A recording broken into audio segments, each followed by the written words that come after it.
বিমানবন্দরের cargo village থেকে আগুন যেন আশপাশে ছড়িয়ে না পড়ে, সেইটাই চেষ্টা করা হচ্ছে। যে কোনো ভাবে তারা যে কোনো মূল্যে করতে চাই। এই কারণে সর্বোচ্চ ঢাকার আশপাশে যতগুলো ফায়ার স্টেশন আছে সবগুলো থেকে ইউনিট রওনা দিয়েছে, এবং এই যানজটের কারণে তারা এখানে আসতে সমস্যা হবে। কাছাকাছি অনেক চলে এসে আমরা দেখছি, কিন্তু যানজটের কারণে তারা আসছে। রাস্তার এক সাইড যেটা চালু ছিল, অর্থাৎ উত্তরা থেকে এয়ারপোর্টগামী সড়ক, সেই সড়কটি কিন্তু এই এক সাইডে মানে ফায়ার সার্ভিসের গাড়িগুলো আসার জন্য কিছুটা চেষ্টা করা হয়েছিল ফাঁকা রাখার জন্য, সেটা তারা এখনো ফাঁকা রাখতে পারবেন না। এখন বিকল্প উপায়ে আরেকটি দিক থেকে, অর্থাৎ বিমান বাহিনীর কুর্মিটোলার যেই সদর দপ্তর আছে, সেই সদর দপ্তরের ভিতর দিয়ে রানওয়ে দিয়ে ফায়ার সার্ভিসের ওখান থেকে আসার কথা আমরা শুনেছি। তবে আমরা ওই পাশটা আপনাদের এখনো দেখাতে পারছি না। আমরা চেষ্টা করছি ওই সাইডটাও কিছুক্ষণের মধ্যে দেখাবো।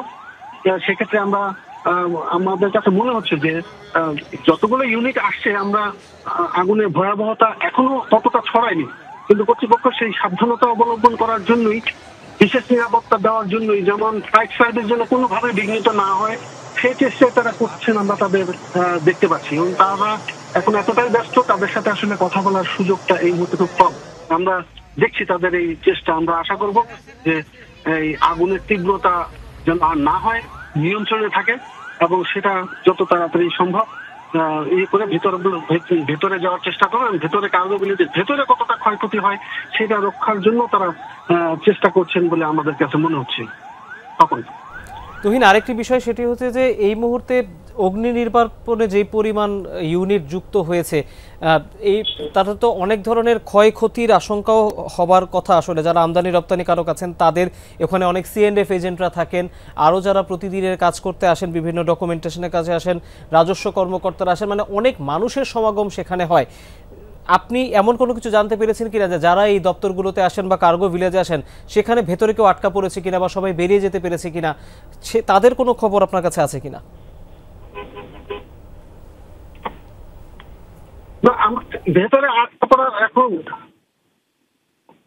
ভেতরে আটকা পড়ার বিষয়টা এখনো আসলে আমরা বুঝতে পারিনি। আমাদের ধারণা ভেতরে হয়তো কেউ আটকা পড়েনি, কেননা স্বাভাবিক দিনের মতো কার্যক্রম কিন্তু এখন নেই। সেই কারণে ভেতরে লোকজন আটকে পড়ার আশঙ্কা। যারা নিরাপত্তার দায়িত্বে থাকেন তারাই শুধুমাত্র সেখানে হয়তো আসা যাবো, সেটাও বাইরে।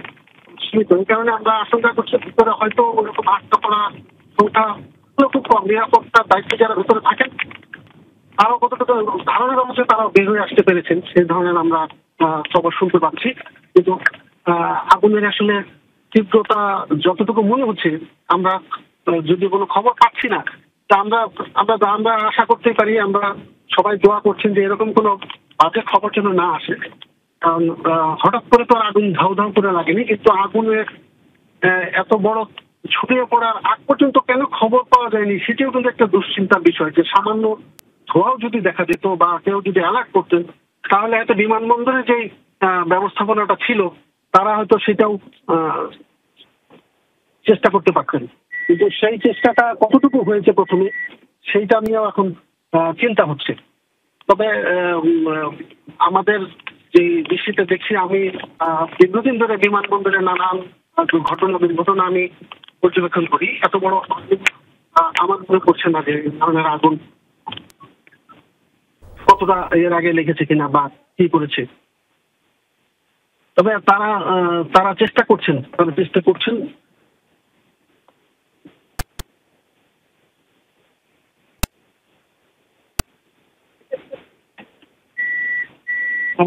এখন আমরা যেটা দেখছি, বাইরে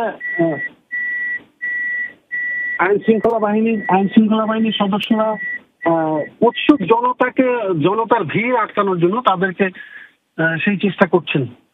তাদের নজর বেশি, তারা সেদিকে কাজ করছেন যেন ফায়ার সার্ভিসের কার্যক্রমে কোন রকম বাধা বিঘ্ন না হয়, তারা সেই চেষ্টা করছেন।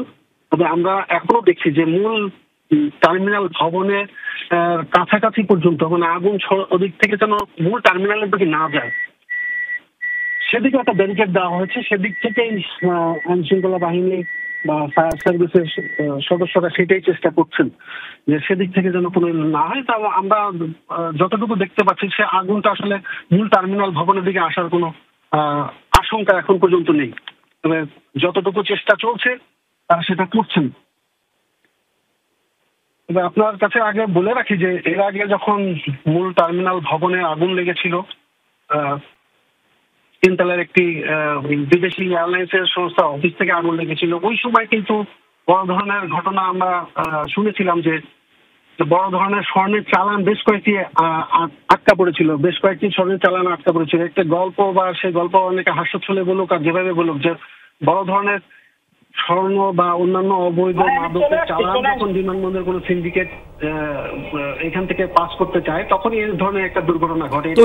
তুহিন, আমি একটু আপনার কাছে আপনি আরেকটু তথ্য সংগ্রহ করতে থাকুন, আমরা আপনার কাছে আবারও ফিরবো। আমাদের আরেক সহকর্মী মাইনুল মানফ এই মুহূর্তে বিমানবন্দর এলাকায় আছেন, আমরা তার কাছে সরাসরি যেতে চাই, তার কাছ থেকে বিমানবন্দরের যে এলাকা সেখানকার সবশেষ পরিস্থিতি জানতে চাই। মাইনুল, এই মুহূর্তে আপনি কোথায় আছেন সেটি জানতে চাই, যেখানে আছেন সেখান থেকে কি পরিস্থিতি দেখতে পাচ্ছেন? আগুন তো মনে হচ্ছে বেশ ভয়াবহ আগুন এবং বড় আগুন। আমি এই মুহূর্তে এয়ারপোর্টে আছি, একদম আমার কিছুদের সামনে কিন্তু আগুনের যে কালো ধোঁয়া তা কিন্তু দেখা যাচ্ছে একদম।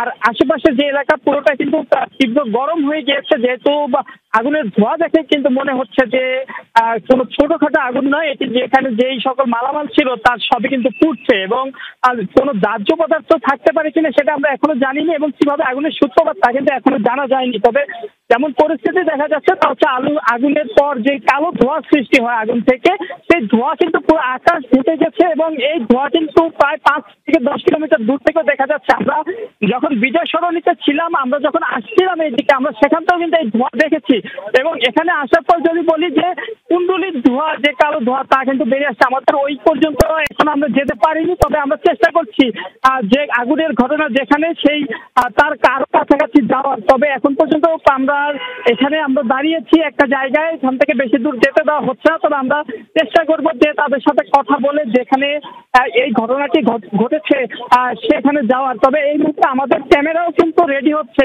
খুব শীঘ্রই কিন্তু ক্যামেরায় লাইভ দেখতে পাবেন যে এখানে আসলে পরিস্থিতি কি এবং আশেপাশে যারা আছে এখানে কিন্তু প্রচুর মানুষ কিন্তু আসতে দেওয়া হচ্ছে না সেভাবে। তবে তারপরেও অনেক মানুষ যারা এয়ারপোর্টের আশেপাশে ছিলেন, বিভিন্ন জায়গায় ছিলেন, তারা কিন্তু এখানে কিন্তু এসে উপস্থিত হয়েছেন এবং তারা কিন্তু দেখছেন যে এখানকার পরিস্থিতি কি।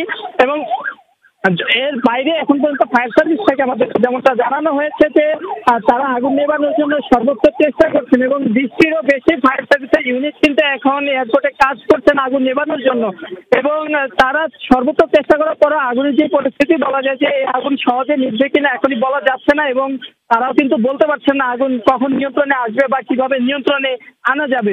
এবং যদি এইটার দিকে কিন্তু এই আগুনের সূত্রপাত ঘটে এবং যে এখানে যে কার্গো ভিলেজ যেটি রয়েছে এয়ারপোর্টের শাহজালাল আন্তর্জাতিক বিমানবন্দরের বিদেশি কুরিয়ার সার্ভিসের কার্গো শাখায় এই আগুনের ঘটনা ঘটে এবং আগুনের ঘটনা ঘটার পরে কিন্তু দ্রুত আগুন ছড়িয়ে যায়। এখন যদি বলি, এখন কিন্তু আগুনের তীব্রতা অনেক বেশি মনে হচ্ছে ধোঁয়া দেখে, যেহেতু আমরা কাছাকাছি যেতে পারছি না বা আমরা রাস্তায় আছি, সে কারণে আমরা ভেতরে কি পরিস্থিতি তা কিন্তু আপনি বলতে পারছি না। তবে কিছুক্ষণ পর আমাদের যদি ভেতরে যেতে দেওয়া হয় তাহলে হয়তো আমরা বাকি তথ্য বা ভেতরে কি অবস্থা পরিস্থিতি তা জেনে জানাতে পারবো। এবং আমরা যেখানে আছি এখান থেকে শুধু ধোঁয়াই দেখা যাচ্ছে এবং ফায়ার সার্ভিস কিন্তু ভেতরে কাজ করছে। ফায়ার সার্ভিসের 20টির মতো ইউনিট কাজ করে কিন্তু আমাদেরকে ফায়ার সার্ভিস থেকে জানানো হয়েছে। পাশাপাশি আশেপাশের ফায়ার সার্ভিসের পাশাপাশি বিমান বাহিনী সহ অন্যান্য যে বাহিনী রয়েছে তারাও কিন্তু এখানে কাজ করছে বলে জানিয়েছে এবং এখন পর্যন্ত কিন্তু যে পরিস্থিতি যদি আমি বলি যে আগুন নিয়ন্ত্রণে আসার কোনো লক্ষণ দেখছি না। আমরা যে ধোঁয়ার যে কুণ্ডলী তা কিন্তু পুরো আকাশ ছেয়ে গেছে, সাদা মেঘের মাঝে যেন কালো ধোঁয়ার মেঘ সৃষ্টি করেছে আকাশে, এমন পরিস্থিতি কিন্তু বিরাজমান। এবং ভেতরে কি পরিমাণ ক্ষয়ক্ষতি হয়েছে, কি কি ছিল আসলে এবং কি কি জিনিস পুরো ছাই হয়ে গেছে তা এখনো আমাদেরকে কেউ নিশ্চিত করতে পারেনি। তবে যেহেতু কুরিয়ার সার্ভিসের জায়গাটি ছিল এদিক দিয়ে, যেহেতু কুরিয়ার সার্ভিসের যে কন্টেনার গুলো থাকার কথা সেগুলো ছিল, আশা করি তাই বলা যায় যে আন্তর্জাতিক ভাবে বা বিদেশে আনা নিয়ে যে সকল মালামাল ছিল সেইগুলোতে কিন্তু আগুন লাগছে। ফায়ার সার্ভিসে আমরা দেখছি এখন বলতে বুঝতে পেরেছি আরো কিন্তু ফায়ার সার্ভিসের ইউনিট কিন্তু যাচ্ছে এবং যেহেতু এখন পর্যন্ত প্রায় 20 থেকে বেশি ইউনিট কাজ করছে, আরো ইউনিট 4-5 থেকে আসছে।